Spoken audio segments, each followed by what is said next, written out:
Ang galing ng laruan na to. Ayan o, sinusundan niya lang yung laser. Tingnan mo, pati yung pusa tuloy nakatingin. Gayahin natin, dali! At dahil dyan, eto na, handang-handa na po tayo. Asan yung laser? Ayun! Eto na yung ating car, tas yung laser. At gusto kong i-shout out si Ma'am Ann Patilio or Patilo. Siya ang nag-mention sa atin sa video na yon. Kaya naman, let's go! Diba may pag-onan daw siya dito? Ayan na!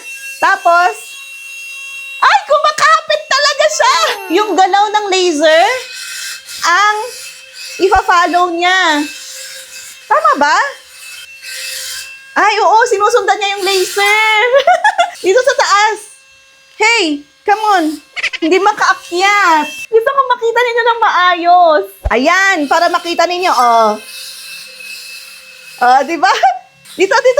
Hindi siya makaakyat, oh. Parang feeling ko, mahina yung battery niya. Kasi hindi siya makaakyat. Pero nasusundan niya to. Nahirapan siyang umakyat talaga. Mababa na lang siya. Sumuko na. Na-charge ko na to kagabi, so i-try natin. Ayaw talaga niyang umangat. Bakit ganun? Pangit tong pader? Kasi ang ganda yung dun sa kanila eh. Parang pinaikot-ikot niya pang ganyan, no? Okay. Ayaw talaga niyang umangat. Try ko dito sa tiles. Ayaw talaga, oh. Nahirapan siya, guys. Pero umaakyat siya, oh. Ayun, oh. Ay, umaakyat na.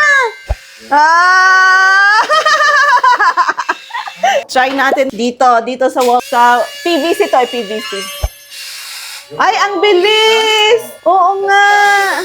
Nahirapan siya pagka wall paint na glossy siguro. Pero kapag ka ganito,